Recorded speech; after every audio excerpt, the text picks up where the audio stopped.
chose pour laquelle je voudrais vivre, c'est vivre pour toi. William Maranam, c'est vivre pour toi, oh, pour te servir.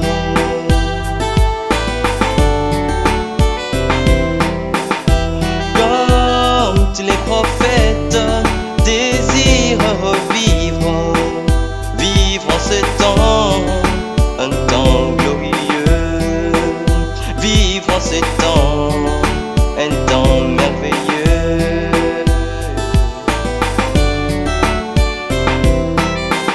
S'il était demandé à Job, quel temps voudrais-tu vivre, il aurait dû choisir ces temps.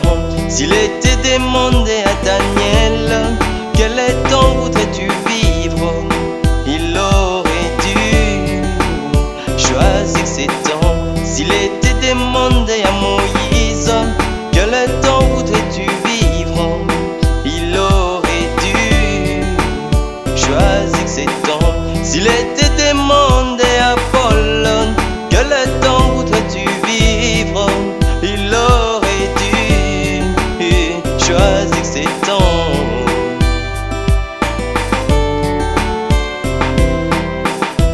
Puisque tu m'as aimé le premier, je te servirai toute ma vie. Oh, amour parfait, amour éternel, amour parfait, amour de mon roi.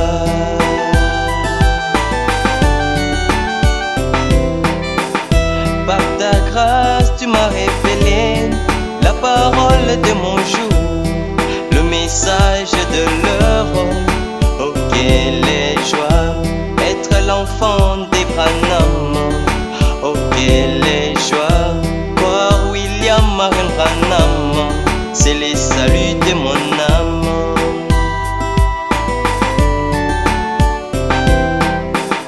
Je suis venu de l'éternité et j'y rentrerai, là où se trouve mon Père, le Père de Jésus.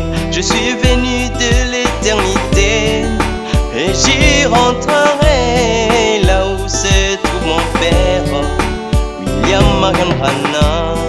Oh, quelle joie vivre ces temps, oh, ces temps glorieux que nos aïeux ont voulu voir, mais ne l'ont pas vu. Oh, quelle joie vivre ces temps, oh, ces temps glorieux que nos aïeux ont voulu voir, mais moi je l'ai vu.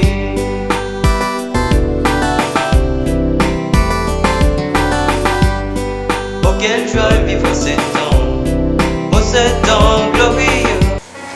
Le second voile se trouvait la partie du tabernacle appelée le Saint des Saints. Nama nima ya lele ya zole wadaka kilongo na kombo santu ya basantu. Renfermant l'autel d'or, but d'or pour le parfum, pardon.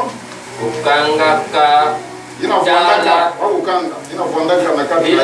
katina yao mtala ya wolo sama na malase. Et l'arche de l'alliance entièrement recouverte d'or. Sanduku ya waono kama nyonso na wolo. Il y avait dans l'arche un vase d'or contenant de la manne. Efondaka na sanduku teke ya wolo furuka mana. La verge d'Aaron Ete ya Alona qui avait fleuri. Bina pesaka fleur. Et la table de l'alliance. Be meza ba meza ya wawano. Au-dessus de l'arche Na zulu ya sanduku était les chérubins. Wadaka bakeluba ya nkembo recouvrant de leur ombre les propitiatoires. Bafukaka na tisana ya bau tika ina ya bule. Ce n'est pas le moment de parler en détail là-dessus. Or, ces choses étaient ainsi disposées.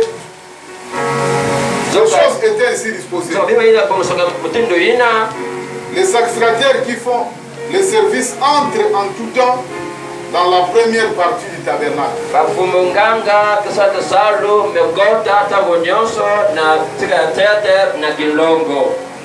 Et dans la seconde, le souverain sacrificateur seul entre une fois par an. Et peu natika ya zole fumunganga yani mosi bala mosi na mvula kotaka na kuzanga kabe kunata menga samuna vous êtes avant moi. Sans y apporter le sang qu'il offre pour lui-même et pour le péché. Donc kunata menga na samuna yani mosi samuna lisumu péché du peuple. Sumu ya mpila. Les Saint-Esprit montrés par là que le chemin du lieu très saint n'était pas encore ouvert. Dans le premier tabernacle subsistait. Pepe ya longo monosaka natika ina njila ya santo vate ya kuzibuka tango vilongo tete kwandaka tete. C'est une figure du temps actuel. On présente des offrandes et des sacrifices qu'ils peuvent rendre parfaits sous le rapport de la conscience, celui qui rend ses cultes. Yakele kifuani samna bilumbu yayi wapi bame kwenda pesa ikaba pe mikayulu ina denda vetula ti bavanda kufuana na magendo samna lusambulu. Les boissons et les diverses ambitions étaient des ordonnances charnelles imposées seulement jusqu'à une époque de réformation. Malabu nabi mayakaka yatukuta TV yaba malabu. Donc permettez, je vais sauter. Et puis avec les aliments, les boissons et diverses ambitions qui étaient des ordonnances charnelles imposées seulement jusqu'à une époque de réformation. Yao na madia pe malabu biba inankaka kwanaka kwande zipomo ya kimusuni ina bapu kaka bantu kaka tina kilungu ya bandera diaka. Le Christ est venu comme souverain sacrificateur des biens à venir. Kristo kwanaka lokola kumunganga ya bima inakikwiza. Il a traversé le tabernacle plus grand, plus parfait, et qui n'est pas construit de mes d'hommes, c'est-à-dire qui n'est pas de cette création.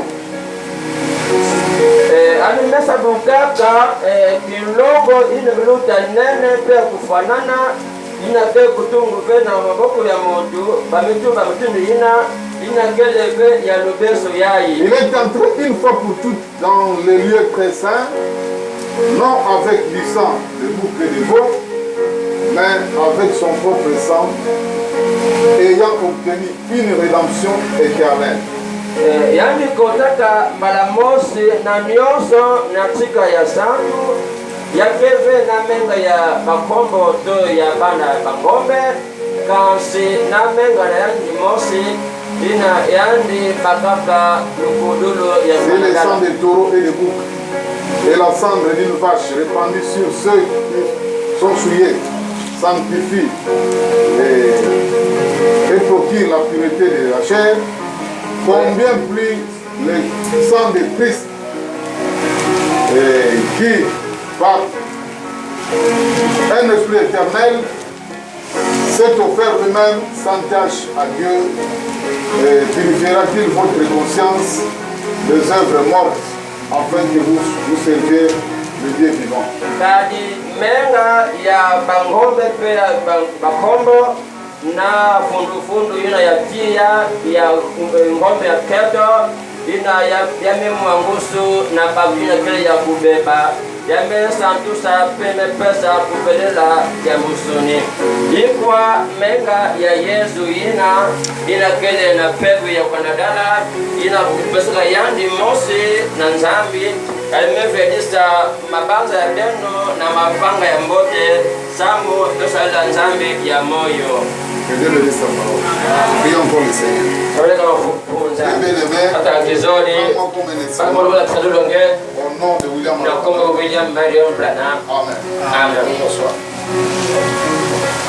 Alors, l'âge d'or. bando ya wolo. Frère Branham dit dans la marque de la bête. Pango tu bana elembele de ya niama. Comme Dieu a travaillé pendant 6000 ans. Ola tabi salaka bibebe sambano. Ça fait 1000 ans. Saba bibebe mose. Un jour c'est au ciel. Saba mose na mazolo. C'est la terre. Yake bebe ya belombo awana. Bebe awana ntoto. Voyez? Et memona. Bon. Et Dieu a bâti le monde en 6000 ans. Tambi toka inza na bibebe sambano. Et maintenant, tangu yai 6000 ans. bibebe ta sambano ya mvula. Il est maintenant Tangu yai 6000 ans que l'Église bibebe sambano ya mvula ni lutte mwema. contre les péchés. Zinga nasa de somo. Et au 7e millier, Pe na ibebe ya Dieu tambwadi a pris son repos. tambi mekuza pema Il s'est reposé le andi 7e. pema kilumbu ya tambwadi Et maintenant, pe tangu un ya type du millénium. kifwane ya nkinza babula Et ibebe l'Église qui va vivre ibundu sur terre. kizinga awa na ntoto Il va vivre où c'est? zinga wapi na Ici, ntoto awa ici même dans des corps. awa na banzoto Pendant 1000 ans. na bibebe Sans mosa maladie, timbrefo ni mosi tristesse, ni kunyonga ni problème, ni jambo ya mpasi ni mort. ni kufwa. C'est grand âge d'or qui arrive maintenant. Baada nene wewe mkuza tangu yai Alléluia. Et c'est l'âge d'or. yake bado ya wolo. Vous dites, me faire. Et nous avons tous des problèmes, non? Kuna mambo kaka na ulizunga tato Vous venez de nous dire que vous avez prié ce matin. suka yai. Rejetez sur lui tous vos soucis. Kuna na yandi baba sange nyoso. Amen. Il est aux commandes. Adikele na zulu kalaga beto. Amen. Tuminaka. Que Dieu nous aide simplement Tabe beto kaka à avoir la maîtrise de soi. na kubana mfumo ya mambo kuza Tout beto. cela doit être retrouvé, non? Tout cela doit être retrouvé. Foti mekamaka. Parlez de moi de la statue de l'homme parfait. Beto blaka mbele ya beto kufana. Tout ce que nous disons, wow. Kubaka wo. Tester. Yake yafote mekama. Amen. Parfois, on veut entendre la voix de papa pasteur, de maman pasteur. Wewe andinga ba pastor tuma pastor ya baso no kuwa. Mais ce qui fait ta grandeur, Ya mesala bunena nge c'est cette parole. ya kendinga yai. Amen. Cet âge d'or, Bando les yai gens ya vivent dans wo. des corps Zinga pendant bando 1000 ans. na Sans bebe tristesse. bosi ya bambula na pasi rufwa. Alléluia. Venez, mes frères. Kutuba pange. Nous allons vivre 1000 ans. Sema zinga bebe Est-ce que bebe bosi bambula. nous sommes déjà dans les millénaires? Dokenda kinji ya bebe mosi bambula. Alléluia. La mort a disparu. Rufwa kedia kave. La maladie n'existe plus. Tembe poke panda kadia kave. Amen. Nous sommes retournés. Betu netu tukaka. D'ailleurs, nous sommes au-delà du millénaire. Tokenda kusabuka nkinzi ya bebe ya bambula. Alléluia. Ni problème, c'est un grand âge d'or. Kusangana mbebe mane nani ya uwele awa kuza tango yai. Oh, qu'il vient. Ani kuiza. J'aime ces chants. Mokusanga muyimbu yai. La terre soupire. Ndebe umona pass. Quand la venue du glorieux grand jour des milléniums, quand notre Seigneur Jésus viendra pour chercher son épouse. Et mon cœur est rempli de ravissement comme je veille et prie. Amen. Il est venu. Ani bekuzaka. Oh, Yambana. Oh yambrana. Nous vivons Luzinga dans ce grand âge d'or. na mbando ya nende ya wolo yai. Un grand âge Mbando ya nene ya wolo. dans le lieu très saint. Na tika ya mazulu kusambuka. Dans la présence du roi. Na ntabisi ya ntino. Dans la chambre du roi. Na kivinga ya ntino. Amen. Je lis encore dans Mutanga jaka. l'invisible Kusana ke monika de ve l'épouse de Christ. ya Kristo ya ikola ya Kristo. Paragraphe 32. Je suis reconnaissant à Dieu de vivre en ces temps les derniers événements de l'histoire du monde. Amen. Je suis reconnaissant à Dieu de vivre en ces temps les derniers événements de l'histoire du monde. Je ne sais pas, mais si j'avais eu un mot avant la fondation du monde, que Dieu m'ait présenté tout son programme en disant: je veux que tu prêches. Maintenant, dans quel âge je aller prêcher? J'aurais choisi cet âge-ci. Je me sens honoré. Je me sens heureux d'être prédicateur dans cet âge-ci. Je ne veux même pas envier l'âge de Pierre. Je ne veux pas envier l'âge apostolique. Et je suis reconnaissant à Dieu d'avoir choisi comme prédicateur dans l'âge de William Aruba. Alléluia. Amen. Et Dieu vous a choisi pour être croyant dans cet âge. J'aurais choisi cet âge-ci car je pense que c'est l'âge d'or. Amen. Cet âge d'or, cet âge de millénium dont on parle, ce n'est pas quelque chose à venir. C'est bien cet âge-ci. Alléluia. C'est pourquoi l'autre jour, prêchant les temps de Noé sont signes. En ce jour-là, vous saurez, je suis dans le Père. Le Père est à moi. En ce jour-là, il dit, ce jour-ci. Amen. Quel jour, hein? Frère, c'est un jour merveilleux. Oh, roi des rois.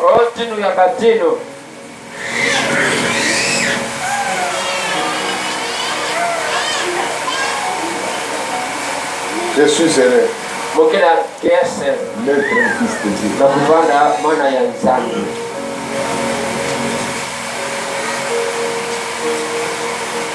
Dans quel âge aller sur la terre? Bien cet âge. Mais c'est l'âge de la plus grande séduction. C'est l'âge de l'accomplissement des Écritures.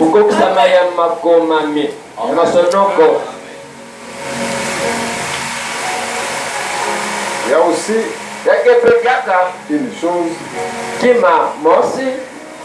Faisons un peu une petite pause par rapport à ceci avant d'entrer dans notre sujet.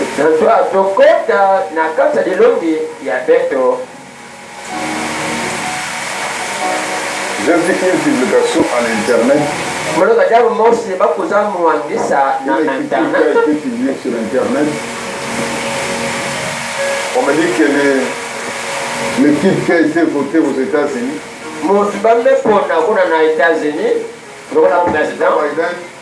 Joe Biden devrait travailler avec une femme comme vice-présidente. Amen. Amen. Et ça ne vient pas du hasard. Amen. William Branham a prédit ça.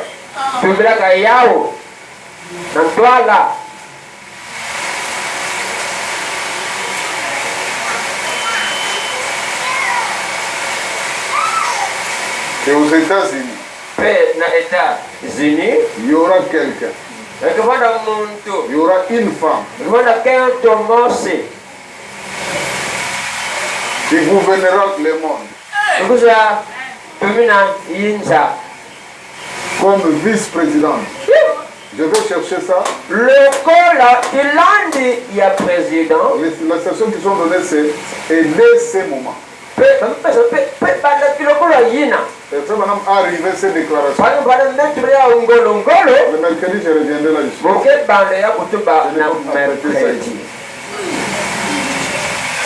Il a arrivé cette déclaration en disant, aonde bakati si cela ne s'accomplit pas, senekokisa mabe dites alors que je suis un faux prophète. bentu akokeululi ya mayuya Il n'y a rien que Frère Branham ait déclaré kimosepana bwana motubilaka qui doit s'accomplir. ekokisa mabe. Il a dit que le pape va changer la Bible.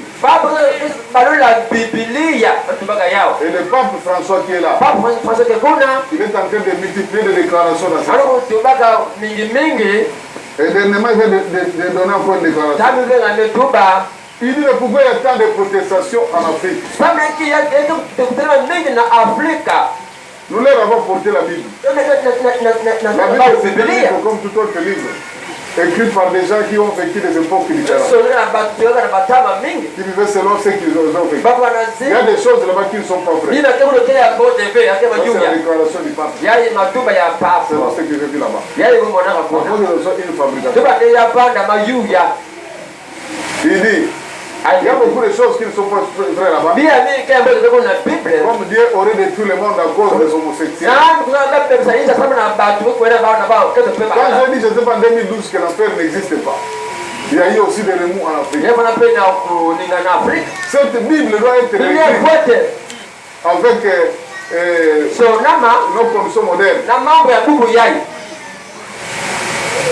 Donc, en acceptant les homosexuels. Et Frère Branham avait prédit ça. Amen. Ça ne nous étonne pas.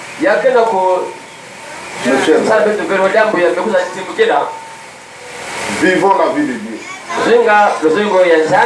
Ce monde n'est plus pour longtemps. Amen. Tout a été dit.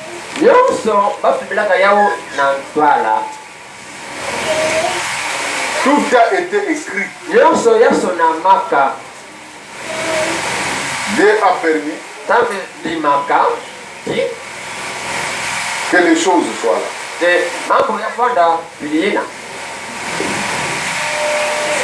Quand on a fait cette déclaration,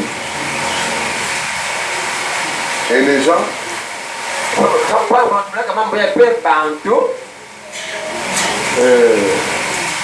les gens semblent ne pas vouloir accepter ça. Bien, revenons à notre mouton. Nous vivons dans l'âge. Amen. Et dans notre petite introduction, nous allons commencer à parler des 3 étapes. 3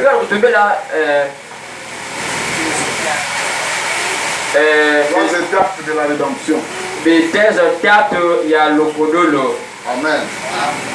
La rédemption en 3 étapes.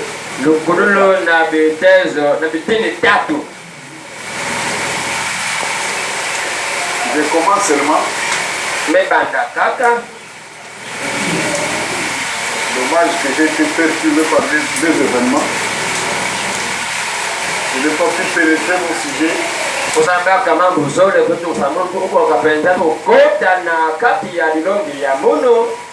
Mais nous aurons ce que Dieu a prédit. Alors, Frère Branham dit que j'aurais choisi cet âge ici. Parce que c'est l'âge d'or. Je ne veux pas envier l'âge du prophète Élie. Devant les 400 prophètes. Je ne veux pas envier l'âge de Moïse. Il a fait traverser les enfants de Dieu. Nous devons nous rendre compte. Ma préoccupation. Pourquoi je prends ce sujet? Je continue à insister. Et les enfants de Dieu puissent se réveiller. Et prendre conscience de l'âge dans lequel nous sommes. Frère Branham dit que nous vivons en deçà de nos privilèges. Alléluia. Nous vivons en deçà de nos. Frère Branham dit que souvenez-vous, c'est vous. Une petite souris l'homme comme ça, dans les grands greniers de l'Égypte, il va dire, j'ai besoin de boire modérément, de manger modérément de ces grains, parce que demain je vais en manquer. C'est ce que nous faisons. Et c'est correct. Mais la petite souris n'a qu'à manger. C'est inépuisable. La bonté de Dieu est inépuisable.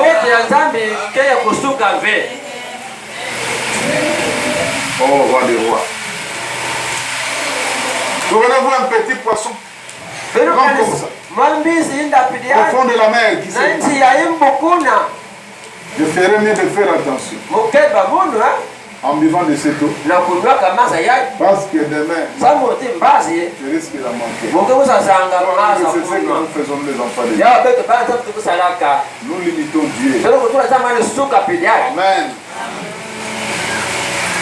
Mais demandez à Dieu. Demandez des grandes choses.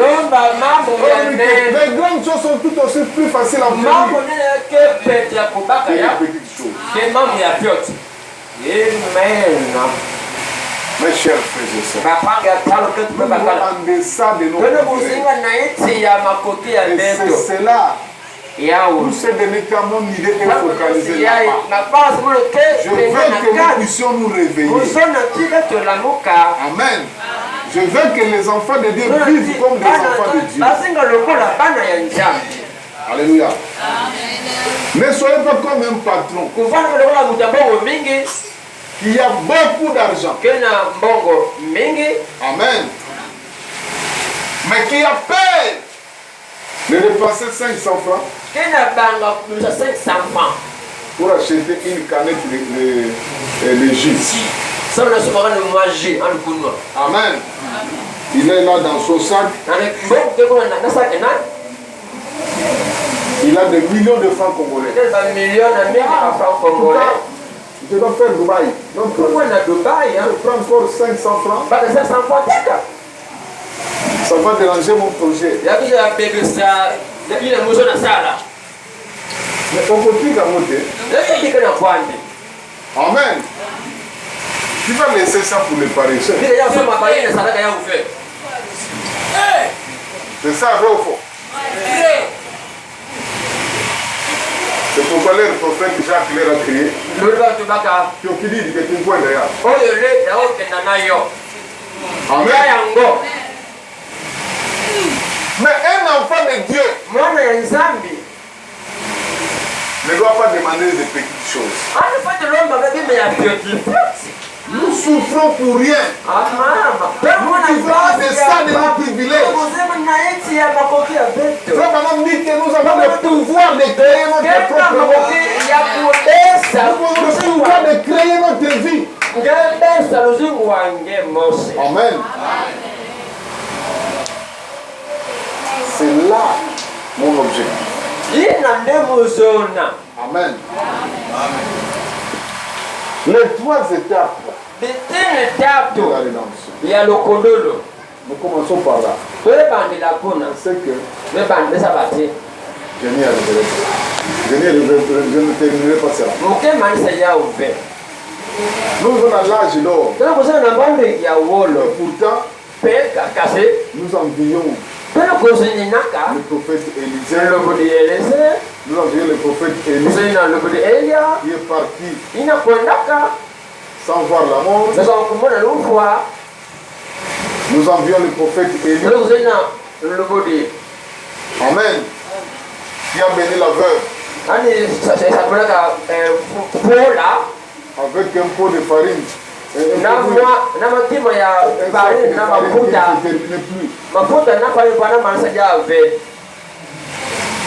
Oh là là là là là. Nous sommes si misérables. Alléluia. Amen. Nous envions Pierre qui pouvait se tenir à la porte appelée la belle. et dire à un paralytique, kutuba na au nom de Jésus-Christ, na kwa ya Yesu Kristo wa Nazareti telemange alors que nous avons la commission juive. betukepe na lutomu mutimbe na kutuba Au nom de William Arobana, à qui la commission de l'ange a été donnée. Lève-toi et marche. C'est plus facile. Amen. Nous sommes dans l'âge d'or. Prononcer la parole. C'est que William Branham a dit. Nous vivons en deçà de nos pères. Oh, nous vivons dans l'âge d'or. Alors, Frère Branham dit, dans démonologie, il parle des sangs de taureau. La première étape de cette rédemption, première étape, c'est le sang de taureau. yakele menga ya ngombe ya bakala.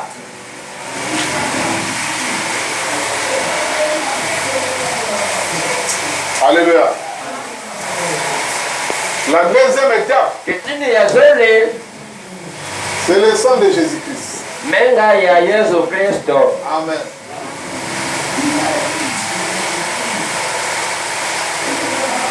C'est ce qu'elle va donner là-bas. Mais Dieu n'est pas parfait en deux. Dieu est parfait en combien? Amen. La troisième étape, nous allons y arriver. Ici, c'est un produit chimique. Là, c'est un produit chimique. Amen.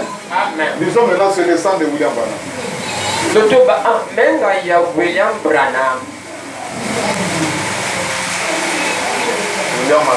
William Marion Branham. Amen. Amen. Ici, c'est chimique. Là, c'est chimique. Mais ici, ce n'est pas chimique. Alléluia. Ici, la parole est devenue. Amen.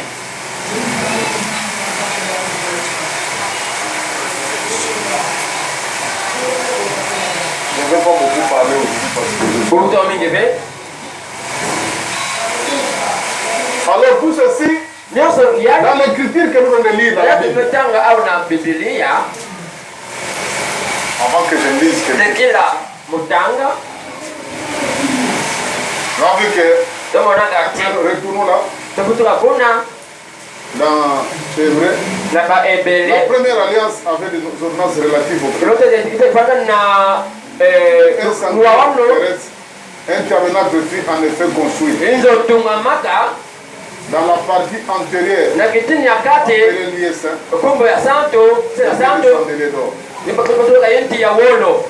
alors, le tabernacle avait un modèle que Dieu avait montré à Moïse aussi. Il construira ce tabernacle selon le modèle qui t'a été montré aussi. Amen. Et il y avait d'abord le parvis extérieur.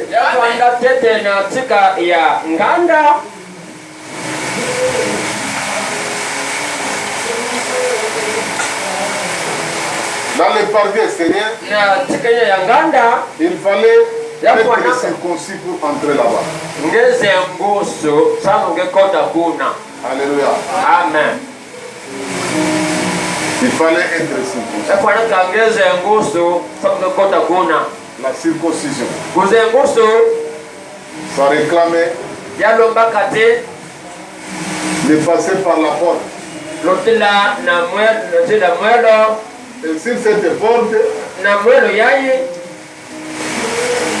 il y avait 7 marques de sang. Combien de marques? 5 marques. 7 marques de sang. La typifie des baptêmes. Amen. Et ici, il y avait l'eau de séparation. Yavandaka maza ya Où on bukabwani. mettait la cendre de la vache. Batuloka libombi ya tia ya ngombe keto. C'est pour purifier la vache qui devait être sacrifiée. Samu mbabelisa ngombe keto kusa peluswa. Amen. Et ici, Awa dans la deuxième partie, na kitini ya zone. il y avait les 7 chandeliers d'or Yavandaka ya minda tambadu ya wolo. en forme de poids. Mutindo Il y ina. avait la table de pain de proposition. Yavandaka meza ya mapasaraka bantu. Amen.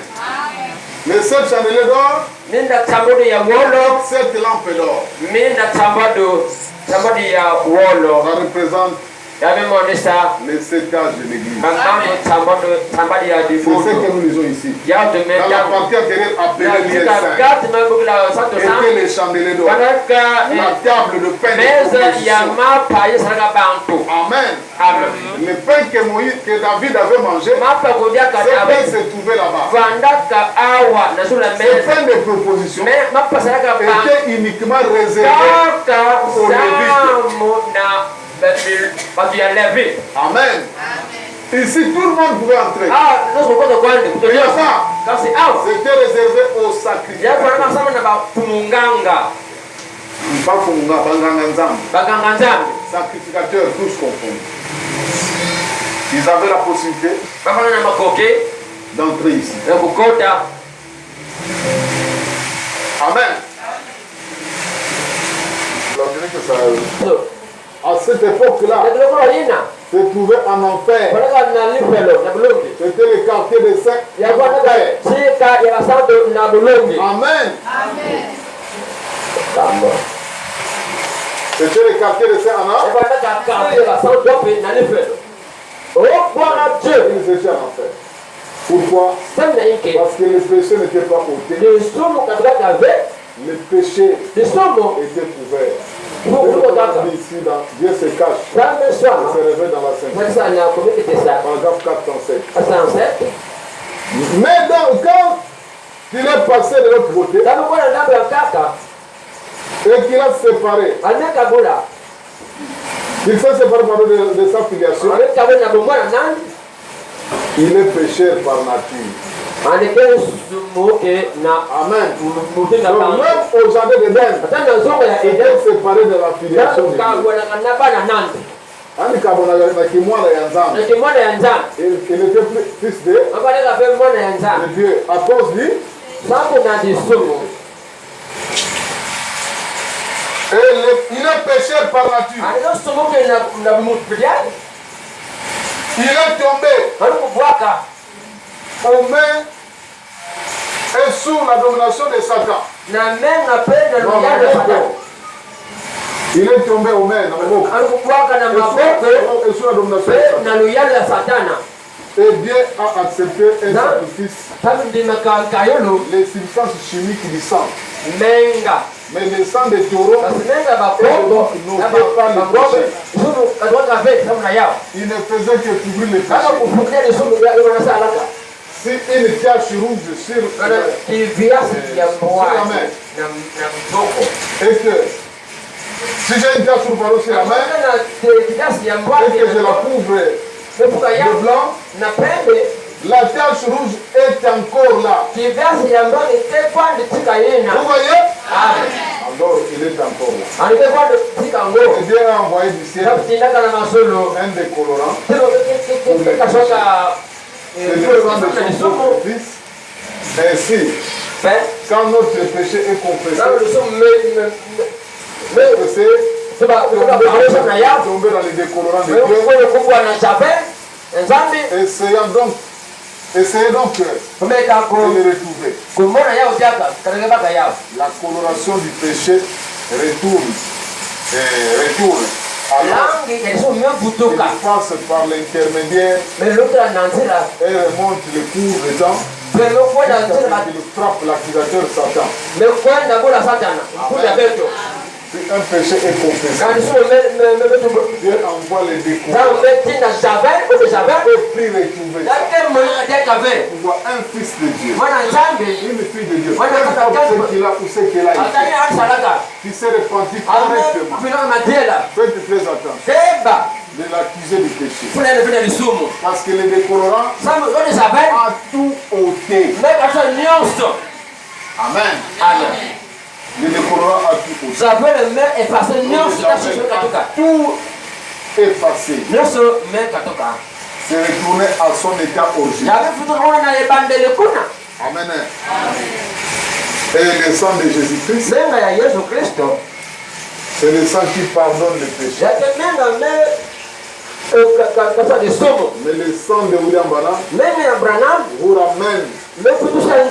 Alléluia. Cette vie de William Branham vous ramène à votre position.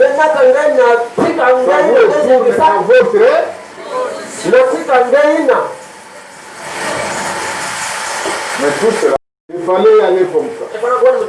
Petit à petit. Commencez par le sang de Taureau. Le sang de vous. En passant par le sang de Jésus. Ensuite, nous atteignons William Branham.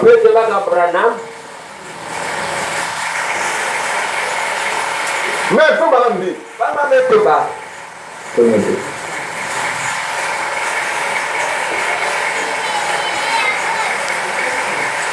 prenons encore ici. Dans Dieu se cache, se réveille dans la vie. Par exemple, 411, 425. Moïse, sous le sang de taureaux, avec sa confession, dans la parole de Dieu, Dieu a pu prendre cet homme tout simple et mettre ses paroles dans sa bouche. Et il a prouvé qu'il était un serviteur de Dieu. Car il a pu aller là, alors que Jéhovah lui parlait par vision. Il est allé là, il a entendu. Quand il a étendu les mains, et maintenant souvenez-vous, Dieu lui avait parlé. Et la pensée de Dieu, Dieu utilise l'homme. Dieu lui a parlé, c'est juste. Il a dit, étends cette nouvelle qui est dans ta main. Et dit,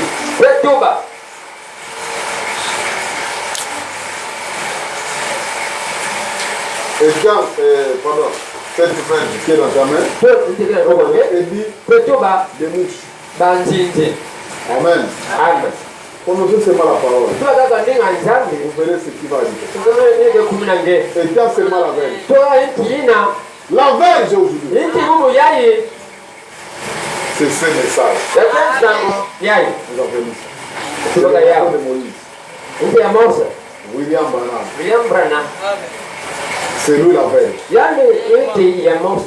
Ni seulement des mouches. Et les mouches sont arrivées.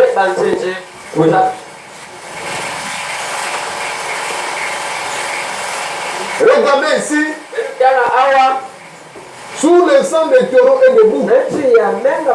Avec sa confession de foi, la parole de Dieu, Dieu a pu prendre un homme comme simple et mettre ses paroles dans sa bouche. Et il a prouvé qu'il était Seigneur. Amen. Amen. Ça, c'est sous le sang des taureaux de Dieu. Et sous le sang de Jésus, vous savez qu'est-ce qui s'était passé? Pourquoi je dis que nous vivons en décembre. Alléluia. Mais nous devons nous retenir et vivre au-dessus de nos privilèges. Dans la brèche. Comme on dit encore, il dit que le sang de Jésus était là pour les innocenter. Amen. Donc, c'est là qui était mort avec le sang de taureau. Le sang de Jésus était là pour les îles. La brèche 196. Jean a regardé ce lion et l'agneau avait l'air d'avoir été immolé. Ensuite, il a remarqué qu'il était blessé, tailladé, et qu'il saignait. Un agneau sanglant. Voilà. Et dû prendre notre place. N'est-ce pas? Alors il a vu l'agneau. Il est sorti. Jean ne l'avait pas vu. Parce qu'il s'est trouvé tout loin dans l'éternité, en train d'intercéder jusque-là. Et de montrer que pour ceux qui étaient venus à Dieu sous l'offrande du sang, des boucs, sous l'offrande des substituts,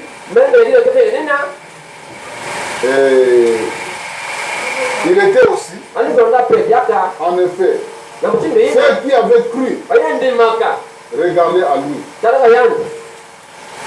Et comme le sang n'avait pas encore été versé, il était là pour les innocentés. Amen. Donc Jésus est descendu là-bas pour les innocentés. Amen. Innocent.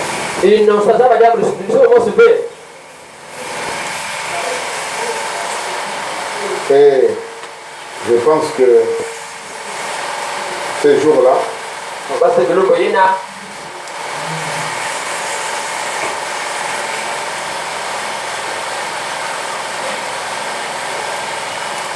ces gens-là, Abraham et autres, madame dit qu'ils sont sortis. Donc vraiment, je devais sélectionner ça. Mais avec le courant qui m'a dérangé, je n'avais plus le temps vraiment de prendre tout ce que je voulais. Que nous allons continuer. Avant de prier, nous allons encore enrichir. Amen. Le sang de Jésus était là pour les innocents. Il était là pour nous innocenter. Vous et moi. Amen. C'est ça le rôle du sang de Jésus. C'est pour nous justifier. Pour rendre innocents. Vous comprenez le rôle du sang de Jésus? Pour nous rendre qui? Mais ce n'est pas tout. Amen. C'est pourquoi et ce serait que la deuxième étape. C'est le lieu saint. Amen. L'autel du sacrifice est là. On sacrifie, on répand le sang. On fait le sacrifice. C'est pendant les heures de l'église. Ça, c'est la croix de Jésus. Je le donne à la forme de la croix. Amen. Mais quand on entre ici, il n'y a pas la croix ici. Pourquoi dans notre église il n'y a pas la croix? Parce que nous avons dépassé l'âge de la croix. Amen.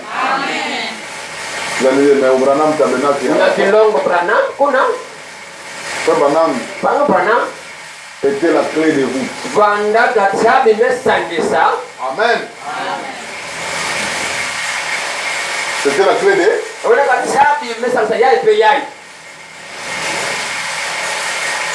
Le sang de Jésus a pu nous innocenter. Mais il fallait le sang de Branham, la vie de William Branham, pour nous restaurer, pour nous ramener ici, dans l'âge d'or. Amen. Raison pour laquelle, en symbole, le jour où Jésus mourit, tous ces voiles s'étaient déchirés. Amen. Pour faire voir ce qui est dans. Alléluia. Mais le souverain sacrificateur est venu est allé chercher un couvert pour accommoder le Dieu puissant de voiler. Alléluia.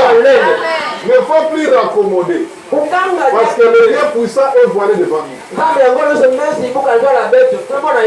Amen. Vous avez choisi cet âge. C'est l'âge d'or. Amen. La parole est devenue sang. Déjà, avec le sang de taureau, s'il y avait des miracles, qu'en est-il avec notre sang? Avec Moïse, avec le sang de bouquet de taureau, il a ouvert la mer. Le frère Baram dit que nous donnons, voilà, les anciens prophètes, ils n'avaient pas les opportunités que nous avons pour accomplir leur tâche. Il n'était que dans le sang de bouquet de taureau. Mais Dieu a prouvé qu'ils étaient les serviteurs de Jéhovah.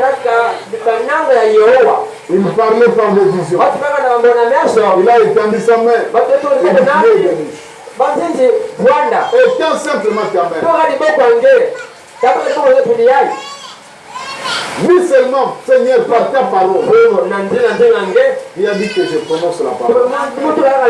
Et toi, tu vas l'accomplir. Je prononce ceci. Est-ce que Dieu peut faire ça? Oui. Fais ce que tu veux. Fais ce que tu veux.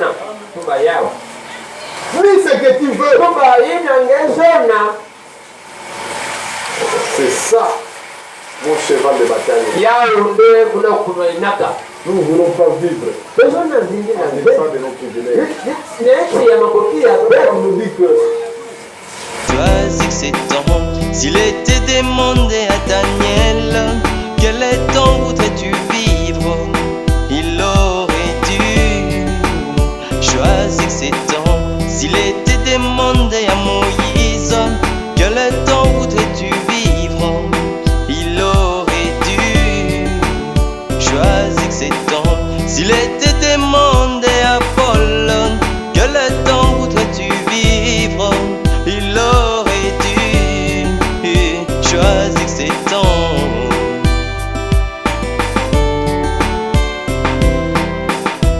Puisque tu m'as aimé le premier, je te servirai toute ma vie. Oh, amour parfait, amour éternel, amour parfait, amour de mon roi.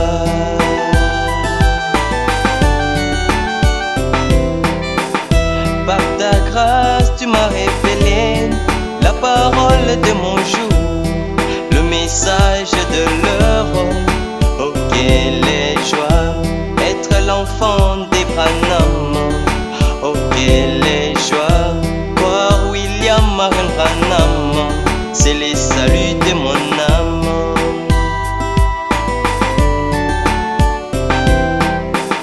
Je suis venu de l'éternité et j'y rentrerai, là où se trouve mon Père, le Père de Jésus. Je suis venu de l'éternité et j'y rentrerai, là où se trouve mon Père, William Marion Branham. Oh, quelle joie vivre ces temps, oh, ces temps glorieux que nos aïeux ont voulu